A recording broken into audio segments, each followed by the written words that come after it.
గౌరవ రాష్ట్ర ముఖ్యమంత్రి వర్యులు శ్రీ రేవంత్ రెడ్డి గారికి, గౌరవ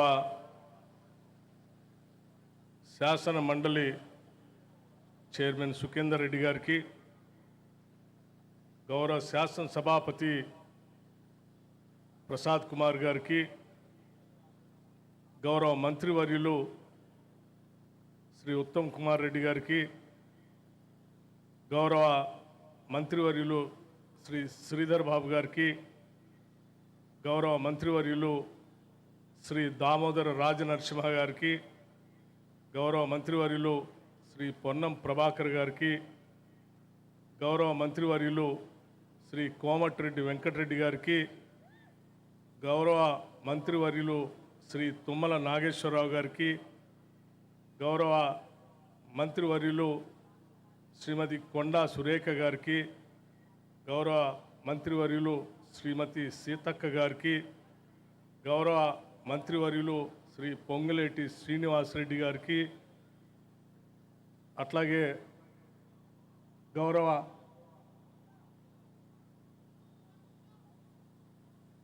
ప్రభుత్వ సలహాదారులకి, గౌరవ మంత్రివర్యులు శ్రీ జూపల్లి కృష్ణారావు గారికి, గౌరవ రాష్ట్ర ప్రభుత్వ సలహాదారుల పెద్దలందరికీ, నా తోటి శాసనసభ్యులకి, తోటి శాసన మండలి సభ్యులకి, వేదికను అలంకరించిన ఇతర ప్రజాప్రతినిధులందరికీ, ఈ కార్యక్రమానికి అశేషంగా కదిలి వచ్చిన మీ అందరికీ ముందుగా నా హృదయపూర్వకమైనటువంటి నమస్కారాలు. ఈరోజు నూతనంగా ఏర్పడినటువంటి తెలంగాణ రాష్ట్రంలో చిరస్థాయిగా చరిత్రలో గుర్తుంచుకోదగినటువంటి రోజుగా మేమంతా భావిస్తూ ఉన్నాం. దశాబ్దాల తెలంగాణ పోరాటాల ఫలితంగా తెలంగాణ ప్రజల ఆత్మగౌరవాన్ని నిలబెట్టే విధంగా ఆనాటి మనందరి ప్రియతమ నాయకురాలు శ్రీమతి సోనియా గాంధీ గారు ప్రత్యేక తెలంగాణ రాష్ట్ర ఆవిర్భావానికి సంబంధించినటువంటి స్టేట్మెంట్ని ఆనాటి హోంశాఖ మంత్రులు శ్రీ చిదంబరం గారి చేత ప్రకటింపజేసినటువంటి రోజు. అందుకే కోట్లాది మంది ప్రజల కలలు నిజం చేసిన శ్రీమతి సోనియా గాంధీ గారికి ముందుగా జన్మదిన శుభాకాంక్షలు కూడా తెలియజేస్తున్నాం. ఈ సందర్భంగా మిత్రులారా, కోరి కొట్లాడి తెచ్చుకున్న తెలంగాణ రాష్ట్రంలో నిధుల కోసం, నీళ్ల కోసం, నియామకాల కోసం మన పోరాటమంతా, మన ఆరాటమంతా మిగులు బడ్జెట్తో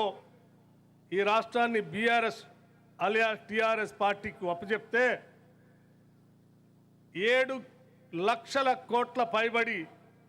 ఈ రాష్ట్రాన్ని అప్పుల పాలు చేసి ఇవ్వాల్సినటువంటి ఉద్యోగాలు ఇవ్వకుండా, తీసుకురావాల్సిన నీళ్ళని తీసుకొని రాకుండా,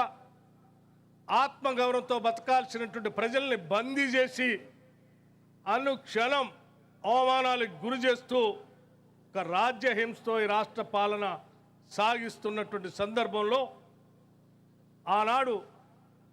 రాష్ట్ర కాంగ్రెస్ కమిటీ అధ్యక్షుడిగా శ్రీ రేవంత్ రెడ్డి గారు భారీ బహిరంగ సభలతో, ఆనాడు శాసనసభా పక్ష నాయకుడిగా ఆదిలాబాద్ నుంచి ఖమ్మం వరకు పీపుల్స్ మార్చ్ పాదయాత్రతో మా తోటి సహచరుల, ఈనాటి మంత్రివర్గ సహచరులు కానీ, శాసన మండలి సభ్యులు కానీ, ఆనాటి జిల్లా కాంగ్రెస్ కమిటీ అధ్యక్షులు కానీ అందరూ సమిష్టిగా పెద్ద ఎత్తున ఇందిరమ్మ రాజ్యం తీసుకొని రావాలి, పేదల పక్షాన్ని ప్రభుత్వం నిలబడాలి, ప్రజాప్రభుత్వాన్ని ఏర్పాటు చేయాలనేటువంటి ఆలోచనతో మేమందరం ఇచ్చినటువంటి పిలుపు మేరకు ఏ ఉద్దేశం కోసమైతే తెలంగాణ రాష్ట్రాన్ని తెచ్చుకున్నామో ఆ ఉద్దేశాన్ని నెరవేర్చుకోవటం కోసం రాష్ట్రంలో ఉన్నటువంటి కోట్లాది మంది ప్రజలు కాంగ్రెస్ పార్టీని ఆశీర్వదించి ఈనాడు ఇందిరమ్మ రాజ్యాన్ని ఏర్పాటు చేసి సంవత్సర కాలం పూర్తి చేసుకున్నటువంటి సందర్భంలో రాష్ట్ర వ్యాప్తంగా ఈరోజు సంబరాలు చేసుకుంటున్నాం. చాలామందికి ఆలోచన రావచ్చు, ఎందుకయ్యా మీరు సంబరాలు చేసుకుంటున్నారు? మొదటిది, తెలంగాణ ప్రజలు కోరుకునేది స్వేచ్ఛ, భావ స్వేచ్ఛ, స్వతంత్రంగా బతకటం అనేది తెలంగాణ ప్రజలు నిరంతరం కోరుకునేటువంటి వాడు. అటువంటి స్వేచ్ఛని ఈరోజు రాష్ట్రం నలుమూలల భావ స్వేచ్ఛను వ్యక్తపరచడమే కాదు, స్వతంత్రంగా మన భావాలను వ్యక్తపరిచేటువంటి పరిస్థితుల్ని అత్యంత ప్రజాస్వామ్యయుతంగా రాష్ట్ర ప్రభుత్వం ఏర్పాటు చేసింది. రాగానే నిరుద్యోగ యువతీ యువకుల కోసం పబ్లిక్ సర్వీస్ కమిషన్ ప్రక్షాళన చేసి దాదాపు 56,000 మంది నిరుద్యోగ యువతీ యువకులకి ఉద్యోగ అవకాశాలు కల్పించాం. రాగానే ఈ రాష్ట్రంలో మహిళలందరినీ మహాలక్ష్ములుగా కొలుస్తూ మహాలక్ష్ములంతా కోటేశ్వరులు కావాలనేటువంటి ఆలోచనతో వాళ్ళు ఆత్మగౌరవంగా బతకడానికి కావలసిన ఆర్టీసీ బస్సులో ఉచిత ప్రయాణ సౌకర్యాన్ని పెద్ద ఎత్తున ఏర్పాటు చేశాం. అలాగే వారందరికి కూడా సంవత్సరానికి 20,000 కోట్ల రూపాయలు వడ్డీ లేని